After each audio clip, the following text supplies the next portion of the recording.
दोस्तों, अगर आप भी कर रहे हैं सिविल सर्विस की तैयारी तो प्रभात एग्जाम आपके लिए लेकर आए हैं इन न्यूज़ टॉपिक्स जो आपको आपकी परीक्षा में सफल होने में सहायक सिद्ध होगी।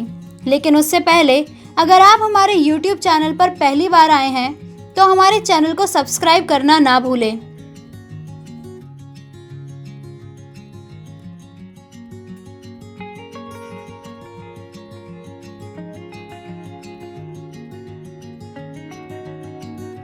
भारतीय ध्वज संहिता। हाल ही में भारत सरकार ने घोषणा की है कि राष्ट्रीय ध्वज जहां ध्वज खुले में प्रदर्शित किया जाता है या किसी नागरिक के घर पर प्रदर्शित किया जाता है, इसे दिन रात फहराया जा सकता है। सरकार ने इससे पहले मशीन से बने और पॉलिस्टर के झंडे के उपयोग की अनुमति देने के लिए ध्वज संहिता में संशोधन किया था। सरकार के हर घर तिरंगा अभियान शुरू करने के साथ ही गृह मंत्रालय ने भारतीय ध्वज संहिता 2002 में संशोधन किया है ताकि रात में भी राष्ट्रीय ध्वज को फहराया जा सके। क्या कहती है भारत ध्वज संहिता 2002? इसने ध्वज के सम्मान और उसकी गरिमा को बनाए रखते हुए तिरंगे के अप्रतिबंधित प्रदर्शन की अनुमति दी। ध्वज संहिता ध्वज के सही प्रदर्शन को नियंत्रित करने वाले पूर्व मौजूदा नियमों को प्रतिस्थापित नहीं करती है। हालांकि ये पिछले सभी कानूनों, परंपराओं और प्रथाओं को एक साथ लाने का प्रयास था। भारतीय ध्वज संहिता 2002 को 3 भागों में बांटा गया है। पहले भाग में राष्ट्रीय ध्वज का सम्मान विवरण है।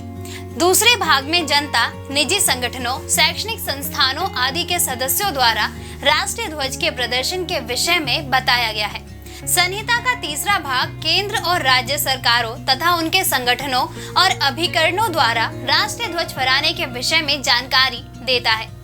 इसमें उल्लेख है कि तिरंगे का उपयोग व्यवसायिक उद्देश्यों के लिए नहीं किया जा सकता है। इसके अलावा ध्वज का उपयोग उत्सव के रूप में या किसी भी प्रकार की सजावट के प्रयोजनों के लिए नहीं किया जाना चाहिए। आधिकारिक प्रदर्शन के लिए केवल भारतीय मानक ब्यूरो द्वारा निर्धारित विनिर्देशों के अनुरूप चिन्ह वाले झंडों का उपयोग किया जा सकता है। क्या है हर घर तिरंगा अभियान? हर घर तिरंगा आजादी का अमृत महोत्सव के तत्वावधान में लोगों को तिरंगा घर लाने और भारत की आजादी के 75वें वर्ष पर इसे फहराने के लिए प्रोत्साहित करने हेतु एक अभियान है। ध्वज के साथ हमारा संबंध हमेशा व्यक्तिगत से अधिक औपचारिक और संस्थागत रहा है।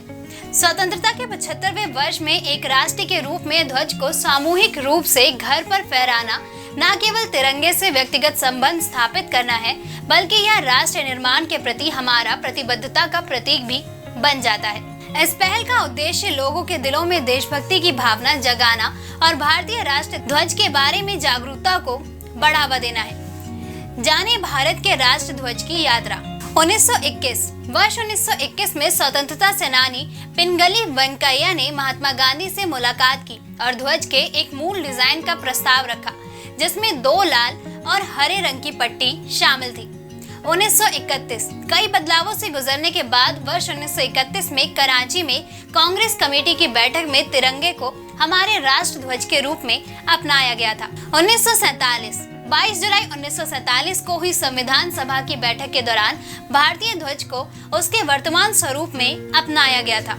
क्या है भारतीय तिरंगे से संबंधित नियम, प्रतीक और नाम? अधिनियम 1950 राष्ट्रीय ध्वज सरकारी विभाग द्वारा उपयोग किए जाने वाले चिन्ह, राष्ट्रपति और राज्यपाल की आधिकारिक मोहर, महात्मा गांधी और प्रधानमंत्री के चित्रमय निरूपण तथा अशोक चक्र के उपयोग को प्रतिबंधित करता है। राष्ट्रीय गौरव अपमान निवारण अधिनियम 1971 राष्ट्रीय ध्वज, संविधान, राष्ट्रीय गान और भारतीय मानचित्र सहित देश के सभी राष्ट्रीय प्रतीकों के अपमान को प्रतिबंधित करता है। यदि कोई व्यक्ति अधिनियम के तहत निम्नलिखित अपराधों में दोषी ठहराया जाता है तो वह 6 वर्ष की अवधि के लिए संसद एवं राज्य विधान मंडल के चुनाव लड़ने हेतु अयोग्य हो जाता है। राष्ट्रीय ध्वज का अपमान करना, भारत के संविधान का अपमान करना, राष्ट्र के गायन को रोकना। दोस्तों, अगर आपको हमारा ये वीडियो पसंद आया हो तो इसे लाइक और शेयर करना ना भूलें। जल्द आपसे फिर मुलाकात होगी एक नए टॉपिक पे, एक नई वीडियो के साथ। तब तक के लिए नमस्कार।